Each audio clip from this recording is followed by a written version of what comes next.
നമസ്കാരം, chess battles മലയാളത്തിലേക്ക് സ്വാഗതം. ഇന്നത്തെ വീഡിയോയിൽ ഇറാൻ ഇന്റർനാഷണൽ മാസ്റ്റർ അറാഷ് തഹ്ബാസും ഇന്ത്യൻ ഗ്രാൻഡ് മാസ്റ്റർ റൗനക് സദ്വാനിയും തമ്മിൽ നടന്ന വളരെ രസകരമായിട്ടുള്ളൊരു അറ്റാക്കിംഗ് ഗെയിമാണ് കാണിക്കാൻ പോകുന്നത്. ഇന്നലെ അവസാനിച്ച എയറോഫ്ലോട്ട് ഓപ്പൺ ടൂർണമെന്റിലാണ് ഈ ഗെയിം നടന്നിരിക്കുന്നത്. ഈ ഗെയിമിൽ തഹ്ബാസ് വൈറ്റ് സൈഡും സദ്വാനി ബ്ലാക്ക് സൈഡാണ് കളിക്കുന്നത്. വൈറ്റ് C4 മുതൽ ഗെയിം സ്റ്റാർട്ട് ചെയ്യുന്നു. ഇംഗ്ലീഷ് ഓപ്പണിംഗ് ആണ്. ബ്ലാക്ക് നൈറ്റിനെ F6ലേക്ക് ഡെവലപ്പ് ചെയ്യുന്നു. വൈറ്റും നൈറ്റിനെ F3ലേക്ക് ഡെവലപ്പ് ചെയ്യുന്നു. ബ്ലാക്ക് B6 മൂവ് ചെയ്യുന്നു. ഇനി വേഗത്തിൽ ബിഷപ്പിനെ ഈ ഡയഗണലിലേക്ക് കൊണ്ടുവരാനാണ് ബ്ലാക്ക് ഇവിടെ പ്ലാൻ ചെയ്യുന്നത്. വൈറ്റും അതിന് തന്നെ ശ്രമിക്കുകയാണ്. അതിനായിട്ട് ആദ്യം G3 മൂവ് ചെയ്യുന്നു. ബ്ലാക്ക് ബിഷപ്പിനെ B7ലേക്ക് ഡെവലപ്പ് ചെയ്യുന്നു. വൈറ്റ് ബിഷപ്പിനെ G2ലേക്ക് ഡെവലപ്പ് ചെയ്യുന്നു. ബ്ലാക്ക് ഇവിടെ അടുത്ത ബിഷപ്പിനെയും ഫിംഗർ ടച്ച് ചെയ്യാൻ ശ്രമിക്കുകയാണ്. അതിനായിട്ട് G6 മൂവ് ചെയ്യുന്നു. വൈറ്റ് D4 മൂവ് ചെയ്ത ശേഷം ബിഷപ്പിനെ G7ലേക്ക് ഡെവലപ്പ് ചെയ്തുകൊണ്ട് കാസ്റ്റിംഗുള്ള സൗകര്യം ഉണ്ടാക്കുന്നു. അതിനുശേഷം രണ്ടുപേരും കിങ്സിലേക്ക് കാസ്റ്റിംഗ് ചെയ്യുന്നു. ഇവിടെ ഇപ്പോൾ നോക്കുകയാണെങ്കിൽ വൈറ്റിന് ഒരു നൈറ്റും ബിഷപ്പും ഡെവലപ്പ് ചെയ്യാനുണ്ട്. എന്നാൽ ബ്ലാക്കിന് ഒരു നൈറ്റ് മാത്രമേ ഡെവലപ്പ് ചെയ്യാനുള്ളൂവെങ്കിലും ബ്ലാക്കിൻ്റെ സെൻറ്റർ പൂർണ്ണമായും ക്ലോസ് ആയിരിക്കുകയാണ്. വൈറ്റ് ഇവിടെ ഈ പീസുകളെ ഡെവലപ്പ് ചെയ്യുന്നതിന് മുമ്പായിട്ട് ബ്ലാക്കിൻ്റെ നൈറ്റും കൂടെ സെൻറ്ററിലേക്ക് വരുന്നത് തടയാൻ ശ്രമിക്കുകയാണ്. അതിനായിട്ട് D5 മൂവ് കൊണ്ട് C6ലേക്ക് ഒരു കൺട്രോൾ കൊണ്ടുവരുന്നതോടൊപ്പം ഈ ബിഷപ്പിൻ്റെ ഡയഗണലും ക്ലോസ് ചെയ്യുന്നു. ആ പോണോടെ ഉള്ളതുകൊണ്ട് ബ്ലാക്കിന് എന്തായാലും ഇപ്പോൾ നൈറ്റിനെ C6ലേക്ക് ഡെവലപ്പ് ചെയ്യാൻ പറ്റില്ല. അതുകൊണ്ട് നൈറ്റിനെ A6ലേക്ക് ഡെവലപ്പ് ചെയ്യുന്നു. വൈറ്റ് നൈറ്റിനെ C3ലേക്ക് ഡെവലപ്പ് ചെയ്യുന്നു. ബ്ലാക്ക് ആ സൈഡിലുള്ള നൈറ്റിനെ സെൻറ്ററിലേക്ക് തന്നെ കൊണ്ടുവരാൻ ശ്രമിക്കുകയാണ്. നൈറ്റിനെ C5ലേക്ക് കൊണ്ടുവരുന്നു. വൈറ്റ് റൂക്കിനെ E1ലേക്ക് മൂവ് ചെയ്യുന്നു. ഇവിടെ ബ്ലാക്ക് സെൻറ്ററിലെ പോണുകളെ മൂവ് ചെയ്യാണ്. ആദ്യം D6 മൂവ് ചെയ്യുന്നു. ഈ സമയത്ത് വൈറ്റ് B4 മൂവ് ചെയ്തുകൊണ്ട് നൈറ്റിനെതിരെ അറ്റാക്ക് കൊടുക്കുന്നു. ബ്ലാക്ക് നൈറ്റിനെ D7ലേക്ക് മൂവ് ചെയ്യുന്നു. വൈറ്റ് ഡെവലപ്പ് ചെയ്യാനുള്ള അവസാനത്തെ പീസിനെ കൊണ്ട് ഡെവലപ്പ് ചെയ്യാണ്. ബിഷപ്പിനെ B2ലേക്ക് ഡെവലപ്പ് ചെയ്തുകൊണ്ട് ഈ ഡയഗണിലേക്കും ഒരു കൺട്രോൾ കൊണ്ടുവരുന്നു. ഇവിടെ ബ്ലാക്ക് സെൻറ്റർ പൂർണ്ണമായും ഓപ്പൺ ചെയ്യാൻ ശ്രമിക്കുകയാണ്. അതിനായിട്ട് E5 മൂവ് ചെയ്യുന്നു. വൈറ്റ് ഇപ്പോൾ N-പാസിലൂടെ ആ പോണിനെ വിട്ടെടുക്കുകയാണെങ്കിൽ അടുത്ത പോണ് വെച്ച് തിരിച്ചൊട്ടിക്കൊണ്ട് അടുത്ത പോണിനെ സെൻറ്ററിലേക്ക് കൊണ്ടുവരാനും ഈ റൂക്കിൻ്റെ ഫയൽ ഓപ്പൺ ചെയ്യാനും ബ്ലാക്കിന് അവസരം കിട്ടും. എന്നാൽ ഇപ്പോൾ ആ പോണിനെ വെട്ടിയെടുത്തില്ലെങ്കിൽ അടുത്ത മൂവിൽ E4 മൂവ് കൊണ്ട് ഈ നൈറ്റിനെതിരെ അറ്റാക്ക് വരാൻ സാധ്യതയുണ്ട്. അതുകൊണ്ട് വൈറ്റ് അഡ്വാൻസ് ആയിട്ട് ആ നൈറ്റിനോട് മാറ്റാണ്. നൈറ്റിനെ D2ലേക്ക് മൂവ് കൊണ്ട് E4 സ്ക്വയറിലേക്ക് ബിഷപ്പ് വെച്ചുകൂടെ കൺട്രോൾ കൊണ്ടുവരുന്നു. ഈ സമയത്ത് ബ്ലാക്കിൻ്റെ ഭാഗത്തു നിന്നും വളരെ പ്രധാനപ്പെട്ടൊരു മൂവറാണ്. നൈറ്റിനെ G4ലേക്ക് കൊണ്ടുവന്ന് പ്രധാനപ്പെട്ട ഈ രണ്ട് സ്ക്വയറുകളും കൺട്രോൾ ചെയ്യുന്നു. ഈ നൈറ്റ് ഇവിടെ ഇരിക്കുന്നത് അപകടമാണെന്ന് മനസ്സിലായിക്കൊണ്ട് വൈറ്റ് വളരെ വേഗം ആ നൈറ്റിനോട് ഒഴിവാക്കാൻ ശ്രമിക്കുകയാണ്. H3 മൂവ് കൊണ്ട് നൈറ്റിനെതിരെ അറ്റാക്ക് കൊടുക്കുന്നു. ബ്ലാക്ക് നൈറ്റിനെ H6ലേക്ക് മൂവ് ചെയ്യുന്നു. ഇവിടെ ഇപ്പോൾ ബ്ലാക്കിൻ്റെ ബിഷപ്പും നൈറ്റും പോൺ വെച്ച് ഫോർക്കാൻ പറ്റുന്ന ഒരു പൊസിഷനിലാണ് ഉള്ളത്. അവിടേക്ക് വൈറ്റിന് 3 പോണുകളും ആ ഡയഗണിലേക്ക് ഒരു ബിഷപ്പും ഉണ്ട്. വൈറ്റ് വേഗം ആ ഭാഗത്തേക്ക് ഒരു അറ്റാക്ക് കൊണ്ടുവരാൻ ശ്രമിക്കുകയാണ്. അതിനായിട്ട് നൈറ്റിനെ കൂടെ B3ലേക്ക് കൊണ്ടുവരുന്നു. എന്നാൽ വൈറ്റ് ഇവിടെ ആ ഭാഗത്തേക്ക് ചിന്തിക്കുന്നില്ല. പകരം കിങ്സിലേക്ക് ഒരു അറ്റാക്കിന് ശ്രമിക്കുകയാണ്. അതിനായിട്ട് F5 മൂവ് ചെയ്യുന്നു. ഇപ്പോൾ രണ്ടുപേർക്കും വ്യക്തമായൊരു പ്ലാൻ ഉണ്ട്. ആരുടെ അറ്റാക്കാണ് സക്സസ് ആവുന്നതെന്ന് നോക്കാം. വൈറ്റ് പ്ലാൻ ചെയ്ത പോലെ തന്നെ പോണുകളെ മുന്നോട്ട് കൊണ്ടുപോവുകയാണ്. C5 മൂവ് ചെയ്യുന്നു. അടുത്ത മൂവിൽ ഇങ്ങനെ ഒരു ഫോർക്കിന് സാധ്യതയുണ്ട്. ബ്ലാക്കിന് വേണമെങ്കിൽ ഇപ്പോൾ ഈ പോണുകൾ തമ്മിൽ എക്സ്ചേഞ്ച് ചെയ്യാം. എന്നാൽ ഇപ്പോൾ അങ്ങനെ ഒരു എക്സ്ചേഞ്ചിലേക്ക് പോകുന്നില്ല. പകരം അഡ്വാൻസ് ആയിട്ട് ആ നൈറ്റിനെ അവിടെ നിന്ന് മാറ്റുകയാണ്. നൈറ്റിനെ F6ലേക്ക് മൂവ് ചെയ്തുകൊണ്ട് അടുത്ത നൈറ്റിനെ കൂടെ കിങ്സിലേക്ക് കൊണ്ടുവരുന്നു. ഇപ്പോൾ നേരത്തെ കണ്ട പോലെയുള്ള ഫോർക്കിനുള്ള അവസരം നഷ്ടപ്പെട്ടെങ്കിലും വൈറ്റിന് വേണമെങ്കിൽ C6 മൂവ് ചെയ്തുകൊണ്ട് ആ ബിഷപ്പിന് ഒരു അറ്റാക്ക് കൊടുക്കാം. എന്നാൽ വൈറ്റ് ഇവിടെ മറ്റൊരു രീതിയിലാണ് ആ അറ്റാക്ക് പ്ലാൻ ചെയ്യുന്നത്. അതിനായിട്ട് റൂക്കിനെ കൂടെ C1ലേക്ക് കൊണ്ടുവരുന്നു. ഇവിടെ ഇപ്പോൾ ബ്ലാക്ക് പോണ വെച്ച് പോണോട്ടാണെങ്കിൽ വൈറ്റിനും പോണ വെച്ച് തിരിച്ചു വെട്ടാം. ആ എക്സ്ചേഞ്ചിന് ശേഷം നൈറ്റ് വെച്ച് ആ ബിഷപ്പിനെതിരെ അറ്റാക്ക് കൊടുക്കാം. ഇപ്പോൾ ആ ബിഷപ്പിന് സേഫായിട്ട് പോകാൻ ഒരു സ്ക്വയറേ ഉള്ളൂ. അല്ലെങ്കിൽ റൂക്ക് വെച്ച് സപ്പോർട്ട് എടുക്കേണ്ടി വരും. അങ്ങനെ റൂക്ക് വെച്ച് സപ്പോർട്ട് ചെയ്യണമെങ്കിൽ നൈറ്റിനെ E6ലേക്ക് കൊണ്ടുവന്ന് ക്വീനെയും റൂക്കിനെയും ഫോർക്ക് ചെയ്യാം. അല്ലാതെ ബിഷപ്പിനെതിരെ അറ്റാക്ക് വരുമ്പോൾ ബിഷപ്പിനെ C8ലേക്ക് മൂവ് ചെയ്തുകൊണ്ട് E6 സ്ക്വയറൂടെ കൺട്രോൾ ചെയ്യാൻ ശ്രമിക്കുകയാണെങ്കിൽ ക്വീനെ B3ലേക്ക് ഡെവലപ്പ് ചെയ്തുകൊണ്ട് ഇങ്ങനെ ഒരു അറ്റാക്ക് കൊടുക്കാൻ വൈറ്റിന് അവസരം കിട്ടും. അങ്ങനെ ഒരു പ്രശ്നമുള്ളതുകൊണ്ട് ബ്ലാക്ക് ഇപ്പോഴും പോണുകൾ തമ്മിൽ എക്സ്ചേഞ്ച് ചെയ്യാൻ ശ്രമിക്കുന്നില്ല. പകരം കിങ്സിലേക്കുള്ള അറ്റാക്ക് തന്നെ കണ്ടിന്യൂ ചെയ്യാണ്. F4 മൂവ് ചെയ്തുകൊണ്ട് G3യിലെ പോണിനെതിരെ അറ്റാക്ക് കൊടുക്കുന്നു. ഈ പോൺ എക്സ്ചേഞ്ചിലൂടെ ഈ G5 ഓപ്പൺ ചെയ്യിക്കുക എന്നതാണ് ബ്ലാക്കിൻ്റെ പ്രധാന ഉദ്ദേശം. എന്നാൽ വൈറ്റ് ഇവിടെ പോണുകൾ തമ്മിൽ എക്സ്ചേഞ്ച് ചെയ്യുന്നില്ല. പകരം G4 മൂവ് ചെയ്തുകൊണ്ട് പോണിനെ അറ്റാക്കിൽ നിന്ന് ഒഴിവാക്കുന്നതോടൊപ്പം ഇവിടെ ഒരു ഫോർക്കിനുള്ള സാധ്യതയും ഉണ്ടാക്കിയെടുക്കുന്നു. ഇവിടെ ബ്ലാക്കിൻ്റെ ഭാഗത്തു നിന്നും വളരെ മികച്ചൊരു മൂവാണ് വരുന്നത്. ഈ വീഡിയോ ഒന്ന് പോസ്റ്റ് ചെയ്ത ശേഷം ബ്ലാക്കിൻ്റെ അടുത്ത മൂവ് എന്താണെന്ന് കണ്ടുപിടിക്കാൻ ശ്രമിക്കുക. ഇവിടെ ബ്ലാക്ക് ആ ഫോർക്ക് ഒഴിവാക്കാനായിട്ട് ഒന്നും ചെയ്യുന്നില്ല. പകരം നൈറ്റ് വെച്ച് G4ലെ പോൺ എടുത്തുകൊണ്ട് ഒരു നൈറ്റിനെ സാക്രിഫൈസ് ചെയ്യുന്നു. വൈറ്റ് അത് അക്സെപ്റ്റ് ചെയ്യാണ്. പോൺ വെച്ച് നൈറ്റ് നോട്ടുന്നു, ബ്ലാക്ക് നൈറ്റ് വെച്ച് തിരിച്ചു കിട്ടുന്നു. ഇപ്പോൾ H5 ഓപ്പൺ ആയിരിക്കുകയാണ്. ഇനി ക്വീനെ H4ലേക്ക് കൊണ്ടുവന്ന് ഇങ്ങനെ അറ്റാക്കാണ് ബ്ലാക്ക് ഇവിടെ പ്ലാൻ ചെയ്യുന്നത്. വൈറ്റിനിപ്പോൾ ആ അറ്റാക്ക് തടയാനായിട്ട് നല്ല ഓപ്ഷനുകളൊന്നുമില്ല. വേണമെങ്കിൽ ക്വീനെ കൂടെ അങ്ങോട്ടേക്ക് കൊണ്ടുവന്ന് ആ അറ്റാക്ക് തടയാൻ ശ്രമിക്കാം. അങ്ങനെ ഇപ്പോൾ ക്വീൻ D3ലേക്ക് വരികയാണെങ്കിൽ ബ്ലാക്കിന് പോൺ വെച്ച് ആ ക്വീനെതിരെ അറ്റാക്ക് കൊടുക്കാൻ അവസരം കിട്ടും. ഇപ്പോൾ ക്വീനെ വെച്ച് പോൺ വിട്ടാണെങ്കിൽ വൈറ്റിന് ഈസി ആയിട്ട് ക്വീനെ H4ലേക്ക് കൊണ്ടുവരാം. അല്ലാതെ ഈ പോണിനെ നൈറ്റ് വെച്ച് വിട്ടെടുക്കുകയാണെങ്കിൽ ഈ ബിഷപ്പിൻ്റെ ഡയഗണൽ ഓപ്പൺ ആകുകയും വൈറ്റിനിവിടെ ഒരു ബിഷപ്പ് നഷ്ടപ്പെടുകയും ചെയ്യും.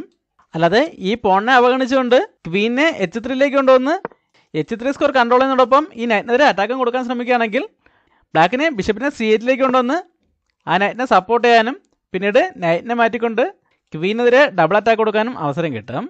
എന്നാലും വൈറ്റിന് ട്രൈ ചെയ്ത് നോക്കാമായിരുന്ന ഒരു ഓപ്ഷൻ തന്നെയായിരുന്നു അത്. നമുക്കിനി ഗെയിമിലേക്ക് വരാം. ഇവിടെ ക്വീൻ D3ലേക്ക് വരുമ്പോൾ പോൺ വെച്ച് ക്വീനെതിരെ അറ്റാക്ക് വരുന്നതാണ് മെയിൻ പ്രശ്നം. അതുകൊണ്ട് വൈറ്റ് ആ പോണിനെ ബ്ലോക്ക് ചെയ്യുന്നതോടൊപ്പം ഈ F2 സ്ക്വയറും കൺട്രോൾ ചെയ്യാൻ ശ്രമിക്കുകയാണ്.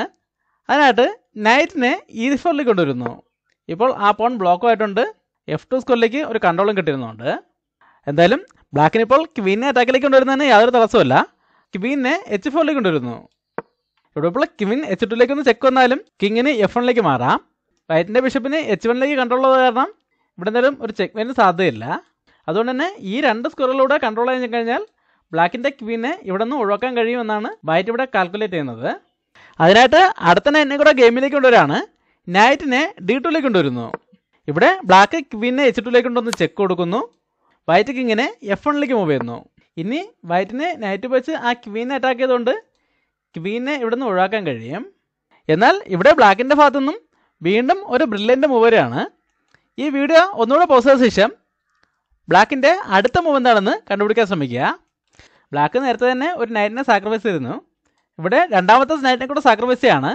നൈറ്റിനെ E3ലേക്ക് കൊണ്ടുവന്ന് ചെക്ക് കൊടുത്തുകൊണ്ട് അടുത്ത നൈറ്റിനെ കൂടെ സാക്രിഫൈസ് ചെയ്യുന്നു. ഇവിടെ ഇപ്പോൾ വൈറ്റിന് ആ സാക്രിഫൈസ് അക്സെപ്റ്റ് ചെയ്ത് വേറെ വഴിയില്ല. അതുകൊണ്ട് അത് അക്സെപ്റ്റ് ചെയ്യാണ്. പോൺ വെച്ച് നൈറ്റിനോട് എടുക്കുന്നു. ബ്ലാക്ക് പോൺ വെച്ച് തിരിച്ചോട്ടിക്കൊണ്ട് റൂക്ക് വെച്ച് ഡിസ്കവർ ചെക്ക് കൊടുക്കുന്നു. ഈ ചെക്ക് ബ്ലോക്ക് ചെയ്യാൻ ഇവിടെ 4 ഓപ്ഷൻസ് ഉണ്ടെങ്കിലും അതിൽ ഒരു ഓപ്ഷൻ മാത്രമേ നല്ലതായിട്ടുള്ളൂ. ബാക്കി 3 ഓപ്ഷനിലും വളരെ വേഗത്തിൽ ചെക്ക്മേറ്റ് ആകും. വൈറ്റ് അത് തന്നെയാണ് ചെയ്യുന്നത്. നൈറ്റിനെ F3ലേക്ക് കൊണ്ടുവന്ന് ചെക്ക് ബ്ലോക്ക് ചെയ്യുന്നു. ഇതോടെ വൈറ്റിൻ്റെ ഏകദേശം എല്ലാ പ്രശ്നങ്ങളും പരിഹരിക്കപ്പെട്ടുവെന്നാണ് വൈറ്റ് പ്രതീക്ഷിക്കുന്നത്. എന്നാൽ ബ്ലാക്കിൻ്റെ ഭാഗത്തു നിന്നും വീണ്ടും ഒരു ബ്രില്യൻ്റ് മൂവ് വരെയാണ്. ഈ വീഡിയോ ഒന്നുകൂടെ പോസ്റ്റ് ചെയ്ത ശേഷം ബ്ലാക്കിൻ്റെ അടുത്ത മൂവ് എന്താണെന്ന് കണ്ടുപിടിക്കാൻ ശ്രമിക്കുക. ആ മൂവ് കണ്ടുപിടിക്കുന്നത് അത്ര എളുപ്പമല്ല. കണ്ടുപിടിക്കാൻ കഴിഞ്ഞിട്ടുള്ളവർ കമൻറ്റ് ചെയ്യുക. ബ്ലാക്ക് ഇവിടെ ഒരു മൂവ് അഡ്വാൻസ് ആയിട്ടാണ് ചെയ്യുന്നത്. ബിഷപ്പിനെ A6ലേക്ക് മൂവ് ചെയ്യുന്നു. ഈ മൂവിൻ്റെ പിന്നിലെ ഉദ്ദേശം എന്താണെന്ന് വൈറ്റിന് ശരിക്കും മനസ്സിലായില്ല. അതുകൊണ്ട് വൈറ്റ് ഈ അപകടമായിട്ടുള്ള E3യിലെ പോണിനെ ഒഴിവാക്കാൻ ശ്രമിക്കുകയാണ്. അതിനായിട്ട് ക്വീനെ B3യിലേക്ക് ഡെവലപ്പ് ചെയ്തുകൊണ്ട് E3യിലെ പോണിനെതിരെ അറ്റാക്ക് കൊടുക്കുന്നു. ഇവിടെ ബ്ലാക്കിൻ്റെ അടുത്ത മൂവിന് ശേഷമാണ് ബ്ലാക്ക് ബിഷപ്പിനെ A6ലേക്ക് കൊണ്ടുവന്നതിൻ്റെ പിന്നിലെ ഉദ്ദേശം എന്താണെന്ന് വൈറ്റിന് മനസ്സിലാകുന്നത്. ഇനി വീഡിയോ പോസ് ചെയ്യാൻ പറയുന്നില്ല. അല്ലാതെ തന്നെ ബ്ലാക്കിൻ്റെ അടുത്ത മൂവ് എല്ലാവർക്കും മനസ്സിലായി കാണാം. ബ്ലാക്ക് ഇവിടെ അടുത്ത സാക്രിഫൈസിലേക്ക് പോയാണ്. റൂക്ക് ഉപയോഗിച്ച് നൈറ്റിനെ വിട്ടെടുത്തുകൊണ്ട് റൂക്കിനെ കൂടെ സാക്രിഫൈസ് ചെയ്യുന്നു. ഇപ്പോൾ ചെക്കാണ്. കിങ്ങിന് മൂവ് ചെയ്യാൻ വേറെ സ്പേസ് ഒന്നുമില്ല. അതുകൊണ്ട് തന്നെ വൈറ്റിനെ അത് അക്സെപ്റ്റ് ചെയ്യേണ്ടി വരികയാണ്. ബിഷപ്പ് ഉപയോഗിച്ച് റൂക്കിനെ ഇട്ടെടുക്കുന്നു. ഇവിടെ ഒരു സംശയം വരാൻ സാധ്യതയുണ്ട്. അതായത് ഈ പൊസിഷനിൽ നേരത്തെ ബിഷപ്പിനെ A6ലേക്ക് കൊണ്ടുവരുന്നതിന് പകരം ആദ്യം തന്നെ റൂക്ക് വെച്ച് നൈറ്റിനോട്ട് എടുത്തിരുന്നെങ്കിൽ ഇതേ കാര്യങ്ങൾ തന്നെ സംഭവിക്കില്ലായിരുന്നു എന്ന്. എന്നാൽ ഇവിടെ ഒരു പ്രശ്നമുണ്ട്. ഇങ്ങനെ ആദ്യം തന്നെ റൂക്ക് വെച്ച് നൈറ്റിനോട്ട് എടുക്കുകയാണെങ്കിൽ വൈറ്റിന് ബിഷപ്പ് വെച്ച് തന്നെ റൂക്കിനെ ഇട്ടെടുക്കുന്നത് നിർബന്ധമില്ല. പോൺ വെച്ച് വേണമെങ്കിൽ ആ റൂക്കിനെ ഇട്ടെടുക്കാം. അതിനുശേഷം ബിഷപ്പ് വെച്ച് ചെക്ക് വന്നാലും റൂക്ക് വെച്ച് ബ്ലോക്ക് ചെയ്യാം. ഇവിടെ റൂക്കും ബിഷപ്പും തമ്മിൽ എക്സ്ചേഞ്ച് ചെയ്യണമെന്നാലും പ്രശ്നമില്ല. ഇനി ബ്ലാക്കിന് പെട്ടെന്നൊരു അറ്റാക്കിനുള്ള സാധ്യതയില്ല. അതുപോലെ വൈറ്റിന് ഒരു ബിഷപ്പും നൈറ്റും കൂടുതലുമുണ്ട്. അതുകൊണ്ട് തന്നെ വൈറ്റിന് ശക്തമായിട്ട് ഗെയിമിലേക്ക് തിരിച്ചു വരാനും ഈ ഗെയിം വിജയിക്കാനും അവസരമുണ്ട്. ഇങ്ങനൊരു അവസരം വൈറ്റിന് കൊടുക്കാതിരിക്കുന്നതിന് വേണ്ടിയാണ് റൂക്ക് വെച്ച് നൈറ്റിനോട്ട് എടുത്തുകൊണ്ട് ഇങ്ങനെ ചെക്ക് കൊടുക്കുന്നതിന് പകരം ബിഷപ്പിനെ A6ലേക്ക് കൊണ്ടുവന്ന് E2ലെ പോണിനെ പിൻ ചെയ്തത്. ഈ മൂവിന് പിന്നിലെ ഉദ്ദേശം മനസ്സിലാകാതെ വൈറ്റ് ക്വീനെ B3ലേക്ക് കൊണ്ടുവന്ന് E3ലെ പോണിന് ഒരു അറ്റാക്ക് കൊടുക്കുന്നു. ബ്ലാക്ക് റൂക്ക് വെച്ച് നൈറ്റിനോട്ട് എടുത്തുകൊണ്ട് ചെക്ക് കൊടുക്കുന്നു. ഇപ്പോൾ ഈ പോൺ പിന്നിങ്ങില്ലാതെ കാരണം വേറെ ഓപ്ഷനൊന്നുമില്ല. ബിഷപ്പ് വെച്ച് റൂക്കിനിട്ടിട്ട് വരുന്നു. ഇവിടെ ഇപ്പോഴും ബ്ലാക്കിന് വിജയം ഉറപ്പായിട്ടില്ല. എന്നാൽ ബ്ലാക്കിൻ്റെ അടുത്ത മൂവോടെ വൈറ്റ് തോൽവി സമ്മതിക്കുകയായിരുന്നു. അതും കണ്ടുപിടിക്കാത്ത ബുദ്ധിമുട്ടുള്ള മൂവാണ്. ഈ വീഡിയോ ഒന്ന് പോസ്റ്റ് ചെയ്ത ശേഷം ബ്ലാക്കിൻ്റെ അടുത്ത മൂവ് എന്താണെന്ന് കണ്ടുപിടിക്കാൻ ശ്രമിക്കുക. ഇവിടെ ഇപ്പോൾ റൂക്കിനെ F8ലേക്ക് കൊണ്ടുവന്ന് ആ ബിഷപ്പിനെ പിൻ ചെയ്തുകൊണ്ട് വിജയിക്കാൻ പറ്റില്ല. കാരണം ഇപ്പോൾ റൂക്ക് F8ലേക്ക് വരികയാണെങ്കിൽ വൈറ്റിന് ഈ വളരെ അപകടമായിട്ടുള്ള പോണെടുത്ത് ഒഴിവാക്കാൻ അവസരം കിട്ടും. ക്വീൻ വെച്ച് പോണെടുക്കാം. അതിനുശേഷം ഈ ബിഷപ്പ് പിന്നിങ്ങിലാണെന്ന് കരുതി ഇവിടെ ക്വീൻ വെച്ച് ചെക്ക് കൊടുത്താലും കിങ്ങിന് F2ലേക്ക് മൂവ് ചെയ്യാൻ പറ്റും. വീണ്ടും ചെക്ക് കൊടുത്താലും F1ലേക്ക് വരാം. ഇങ്ങനെ മൂവുകൾ ആവർത്തിക്കുകയാണെങ്കിൽ ഗെയിം സമനിലയിലേക്ക് പോകും. അല്ലാതെ ഇവിടെ ഇപ്പോൾ ക്വീനെ H4ലേക്ക് കൊണ്ടൊന്ന് ചെക്ക് കൊടുക്കുകയാണെങ്കിൽ കിങ്ങിന് G2ലേക്ക് മൂവ് ചെയ്തുകൊണ്ട് ഈ 3 സ്കോർ കൂടെ കൺട്രോൾ ചെയ്യാം. അതുകൊണ്ട് തന്നെ ഇനിയിപ്പോൾ ഒരു ചെക്കിനുള്ള സാധ്യതയില്ല. ഇനി വൈറ്റിന് ഗെയിമിലേക്ക് തിരിച്ചു വരാനും വിജയിക്കാനും കഴിയും. കാരണം വൈറ്റിന് എക്സ്ട്രാ പീസുകളുണ്ട്. നമുക്ക് ഗെയിമിലേക്ക് വരാം. ഇവിടെ അങ്ങനെ വൈറ്റിന് ഗെയിമിലേക്ക് വരാനുള്ള അവസരം ബ്ലാക്ക് കൊടുക്കുന്നില്ല. ഈ പൊസിഷനിലെ ഏറ്റവും മികച്ച മൂവിലാണ് ചെയ്യുന്നത്. ബിഷപ്പിനെ C8ലേക്ക് തിരിച്ചു കൊണ്ടുവരുന്നു. ബ്ലാക്കിൻ്റെ ഈ മൂവ് വന്നതോടെ വൈറ്റ് തോൽവി സമ്മതിക്കുകയായിരുന്നു. കാരണം ആ ബിഷപ്പ് അടുത്ത മൂവിൽ H3ലേക്കും ചെക്ക് വരുമ്പോൾ വേറെ ഓപ്ഷനൊന്നുമില്ല, ബിഷപ്പ് വെച്ച് ബ്ലോക്ക് ചെയ്യേണ്ടി വരും. അപ്പോൾ ക്വീൻ വെച്ച് ബിഷപ്പിനോട്ട് ചെക്ക് വരുമ്പോൾ ചെക്ക്മേറ്റ് ആണ്. ഇപ്പോൾ ബിഷപ്പ് H3ലേക്ക് വരുന്ന തടയാനായിട്ട് നല്ല ഓപ്ഷനൊന്നുമില്ല. ഇപ്പോൾ നൈറ്റിനെ G5ലേക്ക് കൊണ്ടുവന്ന് ആ സ്കോർ കൺട്രോൾ ചെയ്യാൻ ശ്രമിക്കുകയാണെങ്കിൽ നൈറ്റ് വെച്ച് F2ലേക്കുള്ള കൺട്രോൾ നഷ്ടപ്പെടും. അതുകൊണ്ട് തന്നെ ക്വീൻ വെച്ച് ചെക്ക് വരുമ്പോൾ ചെക്ക്മേറ്റ് ആണ്. അല്ലാതെ ബിഷപ്പിനെ അഡ്വാൻസ് ആയിട്ട് G2ലേക്ക് കൊണ്ടുവന്ന് ആ സ്കോർ കൺട്രോൾ ചെയ്യാൻ ശ്രമിക്കുകയാണെങ്കിലും ബിഷപ്പ് H3ലേക്ക് തന്നെ വരും. ഇപ്പോൾ ബിഷപ്പ് വെച്ച് ബിഷപ്പിനിട്ടാലും ക്വീൻ H1ലേക്ക് ഒന്ന് ചെക്ക് വരുമ്പോൾ ചെക്ക്മേറ്റ് ആകും.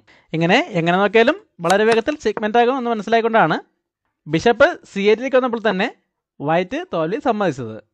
മറ്റു ഗെയിമുകളിൽ നിന്ന് വ്യത്യസ്തമായി ഈ 2 സ്കോറുകളിൽ നിന്നുകൊണ്ടാണ് ഈ ബിഷപ്പ് ഈ ഗെയിം പൂർണ്ണമായും കൺട്രോൾ ചെയ്തത്. ഈ ഗെയിം ഇഷ്ടമായെങ്കിൽ ലൈക്ക് ചെയ്യുക, കമൻറ്റ് ചെയ്യുക, സബ്സ്ക്രൈബ് ചെയ്യുക. അടുത്തൊരു വീഡിയോ കാണാം. നന്ദി, നമസ്കാരം.